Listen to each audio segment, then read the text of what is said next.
Have you ever watched someone like Elijah walk through life as if nothing could shake him? The kind of person who, no matter the rejection, betrayal, or loss, still moves forward with clarity in his eyes and peace in his step. He doesn't chase, doesn't explain, doesn't fall apart when things go wrong, and you wonder how does he carry that kind of power without ever raising his voice? For years, I thought the answer was simple. Become numb, harden up, shut out the world. But the truth is, what makes someone like Elijah truly unshakable isn't detachment, it's integration. It's not that he feels nothing, it's that he's made peace with everything inside him. That's the power I want to help you reclaim. This isn't about pretending you're fine. This is about understanding why certain things hurt more than they should, why silence feels like rejection, why you're tired, not just physically, but emotionally. If you've been looking for real mindset motivation, not the kind that shouts at you to man up or just move on, but the kind that takes you inward, that teaches you to face what's been left in the dark, then you're in the right place. This video is not just a message, it's a turning point. We're going to explore 4 deeply personal layers of transformation. You'll discover why pain lingers, what your reactions are really telling you, and how to access the version of yourself that no longer needs to perform strength but simply is strong. And I need something from you. Don't just watch passively. Stay with me. Lean in. Comment below when something hits you.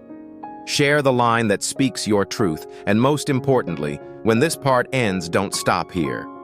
Because part 1 is where the unraveling begins. But what comes next is where the rebuilding starts.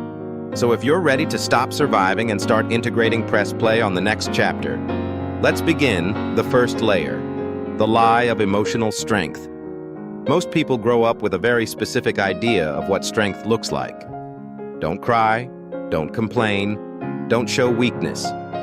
We watch our parents push through exhaustion, pretending everything is fine. We hear our teachers praise the ones who tough it out. We learn subtly but powerfully that strength means silence. That power is about suppression. And so we start to hide. We bury our sadness under smiles. We laugh off rejection. We downplay pain, not because it doesn't hurt, but because we believe acknowledging it makes us fragile. Eventually, we forget how to even recognize what we're feeling. We call ourselves strong when really we're just disconnected. And that's where the real damage begins. This is the first layer we have to strip away the lie that real strength means not feeling. Carl Jung said, "Until you make the unconscious conscious, it will direct your life and you will call it fate." What you suppress doesn't disappear. It becomes the lens through which you see the world, and the longer you wear that lens without questioning it, the more you confuse numbness with control. But here's the truth. You were never meant to be untouched. You were meant to be aware. True emotional strength isn't about resisting pain, it's about recognizing it without letting it define you. It's the ability to say, yes, that hurt, and I'm still here. It's learning to stay present in the middle of discomfort instead of shutting down or lashing out. This is where mindset motivation shifts from performance to presence. It's not about hyping yourself up with empty affirmations. It's about meeting your emotions with curiosity instead of judgment. When you do this, your pain stops being the enemy and becomes your teacher. So how do you start? You stop pretending. You notice when you're faking a smile. You pause when you feel tension rising and ask yourself, what is this really about? You stop pushing through and start tuning in. This might sound simple, but it's not easy because undoing years of emotional avoidance is a form of inner rebellion. You're choosing to break a pattern that may have protected you in childhood, but is suffocating you in adulthood. And that takes courage. The good news, you don't have to do it all at once. You just have to start. This video, this very moment, can be that starting point. Let this be your mindset. Motivation for today. Your emotions are not liabilities. They are signals. They are stories. They are strengths waiting to be reclaimed. So ask yourself, what am I still pretending not to feel? Because once you can answer that honestly, without shame, without defense, you've already taken the first real step toward becoming whole. And that's the kind of strength no one can take from you. The second layer, the wound beneath the trigger. You think the pain you're feeling comes from what they said, from the message they didn't return, from the moment they turned away, criticized you, ignored you, rejected you. But the truth is far deeper and far more personal. What hurts you most isn't what's happening in front of you. It's what that moment awakens inside of you. You see, a trigger is not the source of pain, it's the spotlight. When someone's words cut deeper than they should.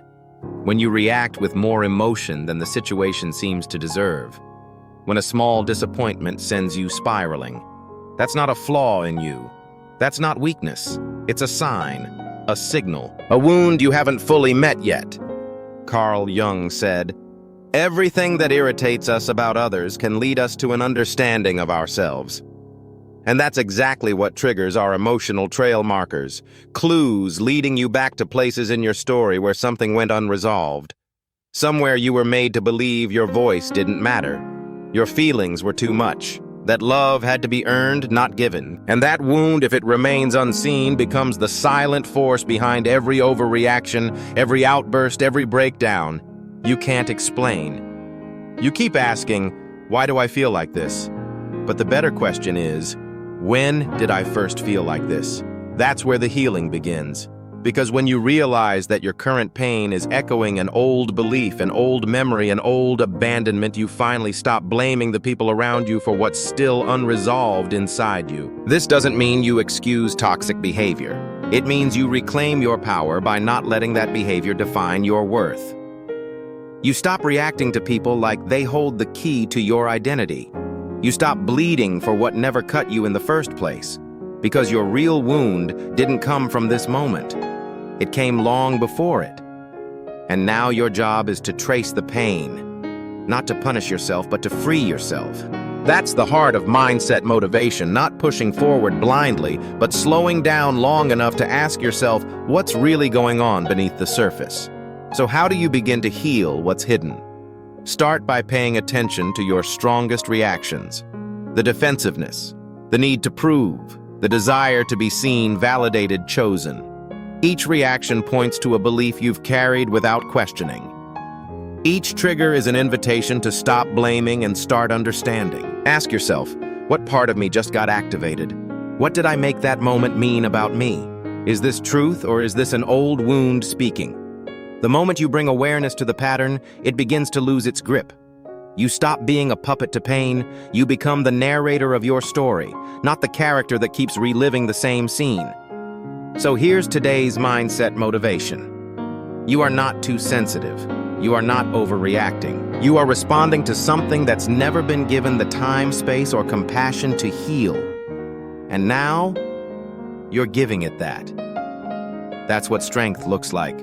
Not denial, but depth. Not defense, but understanding. Not reaction, but responsibility.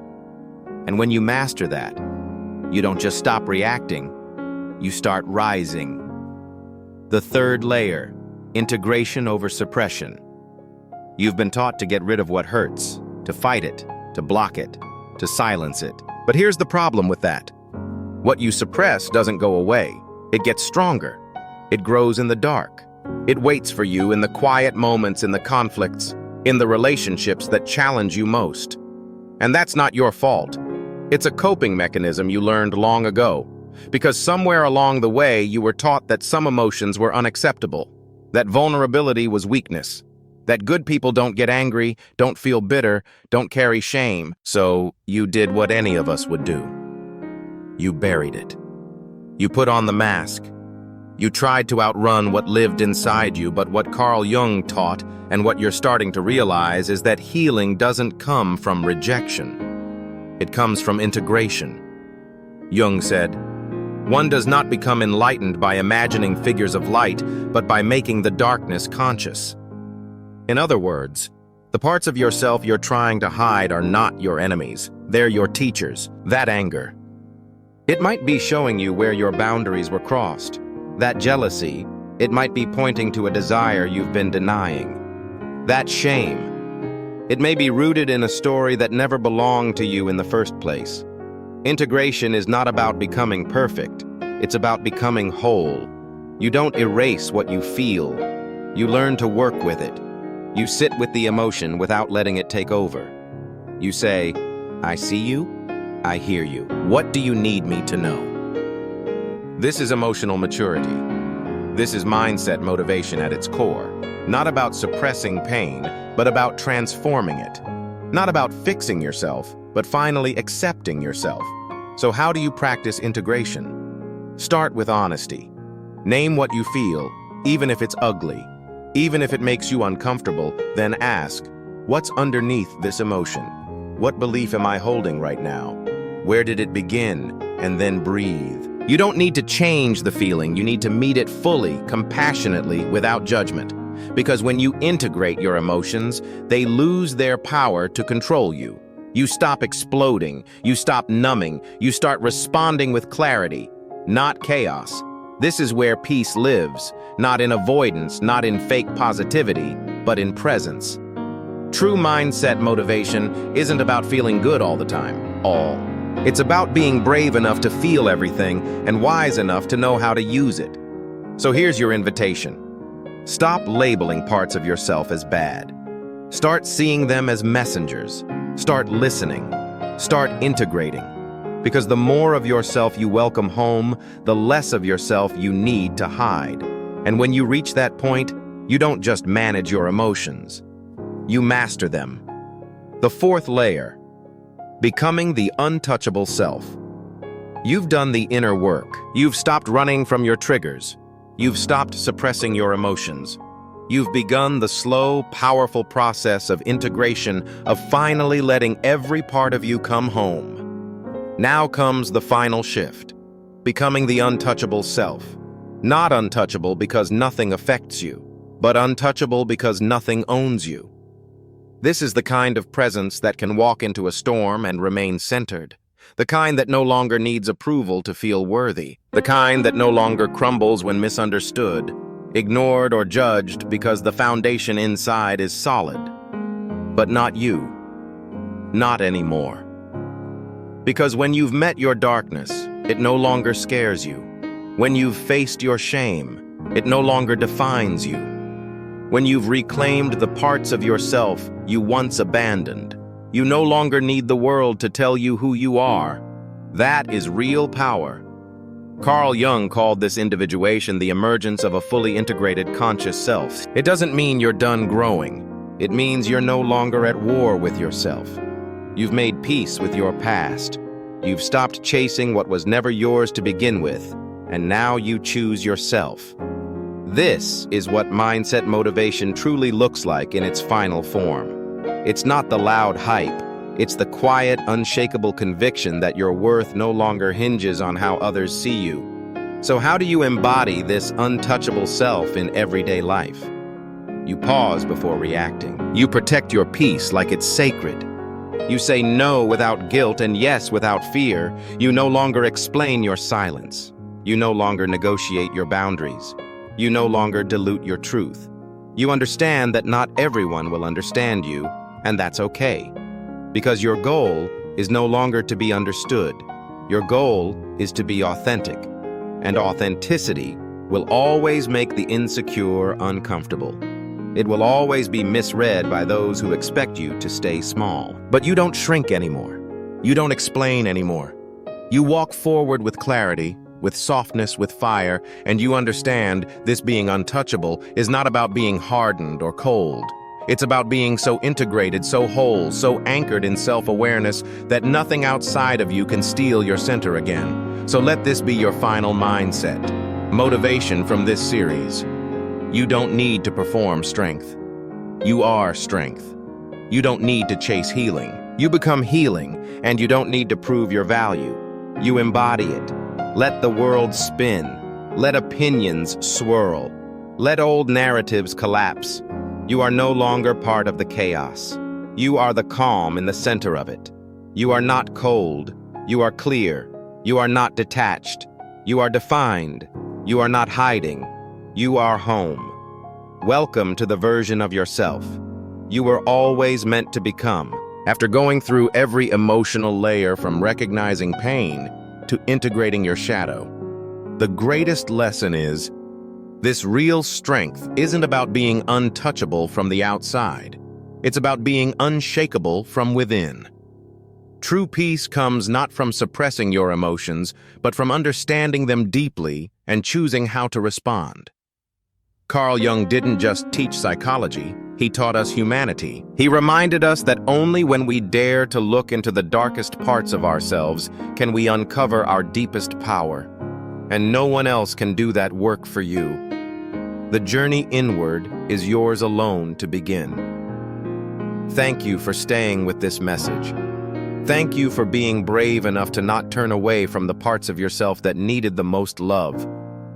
If this video resonated with you, comment, "I choose to be whole." Let's create a space for truth,